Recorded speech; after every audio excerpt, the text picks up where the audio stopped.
In this video, I'm going to walk you through lesson 14 of unit 8.1 from OpenSciEd. All right, we're almost there. To be quite honest, I'm about ready to wrap up this unit because we're going to finish the engineering design process. We're going to redesign our initial designs of our protective devices.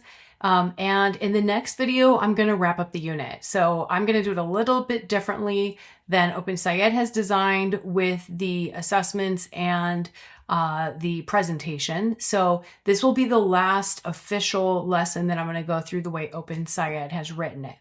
So at this point, we're going to review our materials testing results. We're going to look at our criteria and constraints class chart. So you'll just have this available for students to see. And we're going to look at our criteria and constraints that we all agreed on. And then we're going to use this handout to redesign our protective device. So here's the handout. You're going to have students redesign their protective device. They're going to basically draw a model, make sure they explain how their materials will function to help meet the criteria and constraints. And then there's some questions too about the changes that were made. I made this change from my initial design. This is my scientific reasoning behind it. And these are the effects that I would expect or change on the performance, positive or negative. And then we're going to discuss trade-offs. Now, if students have been through other OpenSciEd units, this has been discussed before, but we're going to use the example of a knee pad to discuss trade-offs.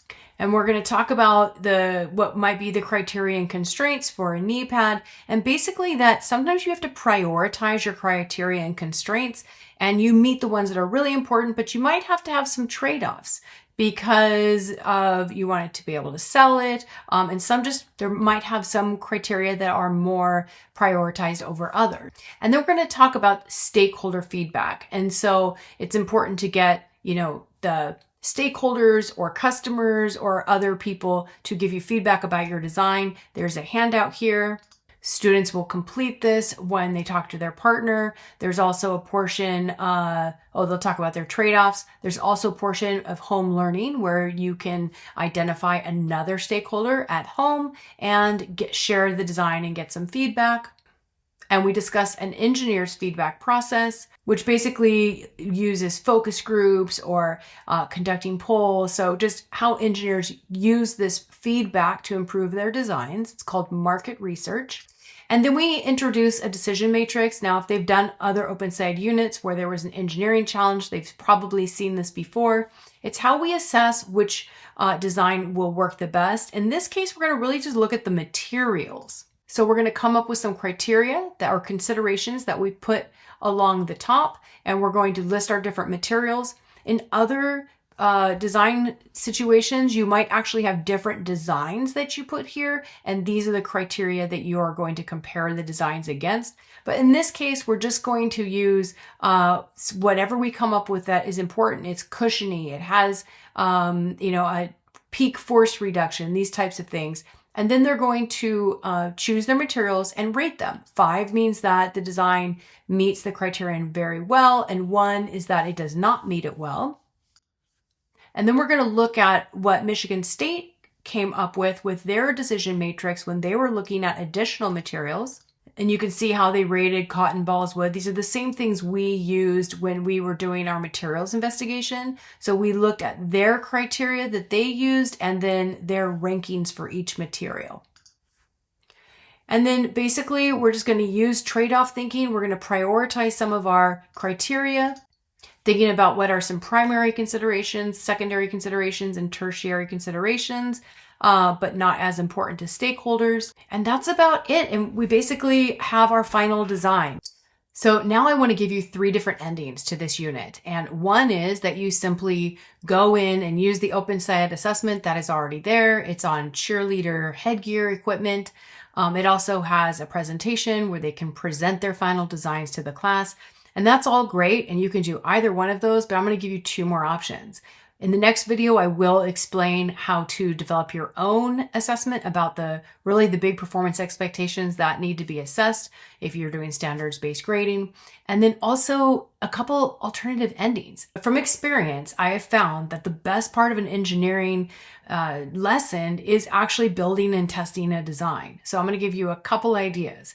One is you have them make a protective gear for a cell phone, and you use a graham cracker or a saltine cracker inside of the protective gear to see what happens when either it's dropped or you can drop something on top of it. So you lay it on the ground, it's in its protective case, and then the first round you have them drop a lightweight, like notebook, or what do we call those, workbooks, right? And then the next one is a heavier book, and the next one is something heavier, and whoever has the least amount of damage in the end, we look at their protective gear and we realize what they did that made it so great, and if it followed the criteria and constraints. That's one alternative ending. Another one would be to now shift into something similar to the egg drop challenge, where we've looked at the cushioning materials. How can they use all of our science ideas about transferring energy and, every forces in motion, everything in this unit to develop something that's going to protect an egg. Food insecurity is a real thing, so I don't necessarily promote using real eggs. Think about using those plastic Easter eggs for testing, and then you can somehow look at damage on the outside of the packaging. Did the plastic egg crack, to see who had the best designs? And what I like to do is put out the top 5 designs, do a little gallery walk, everybody look at it, and you discuss, hey, they used that material and so did they. Oh, they had rounded edges and so did they. So we look at those design features that made it such a good design for protecting something inside. So a couple alternative endings. Feel free to mix and match as you would like. I will talk about the materials prep for this lesson in the next video, and then an end of unit video about how would you develop an assessment for this unit. All right, let's go to those next.